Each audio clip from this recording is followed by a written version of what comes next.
The 1951 Studebaker Woodie, created by Dennis Varni, is a car that Studebaker itself never built, yet it feels historically plausible, technically authentic, and deeply rooted in American hot rodding culture.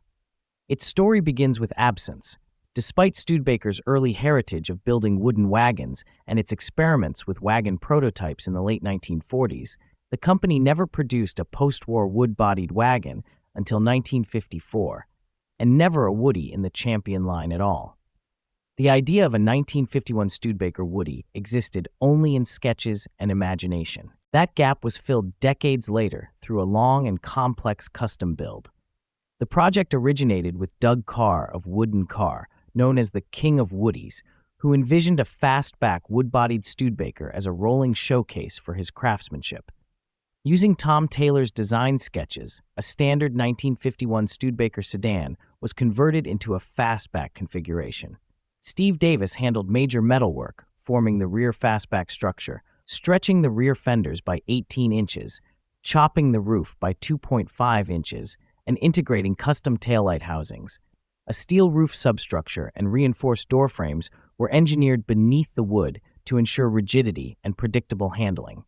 The unfinished car later emerged at the auction of the late Joe McPherson's collection, where it was purchased by Dennis Varni, a veteran hot rodder with global motorsport experience, ranging from La Carrera Panamericana to Bonneville. Varni completed the build with an engine as unconventional as the car itself, a Ford 427 FE, fitted with a nearly extinct Propulsion Development Laboratories mechanical fuel injection system from the 1950s. Originally a prototype made famous on the cover of Hot Rod magazine in 1959, the system was discreetly converted to hidden Hilborn electronic injection. Edelbrock heads and Edsel valve covers reinforced the historical reference. Output was a documented 410 horsepower, paired to a GM 700R4 automatic transmission. The woodwork, executed primarily in birdseye maple with African mahogany accents, defines the car visually. The hand-built two-piece rear hatch, tight shut lines, and nautical roof paneling elevate it beyond typical customs. Inside, Sid Chavers crafted custom bucket seats in tan leather with gray fur inserts, while Redline Gaugeworks restored the original 1951 Studebaker instruments.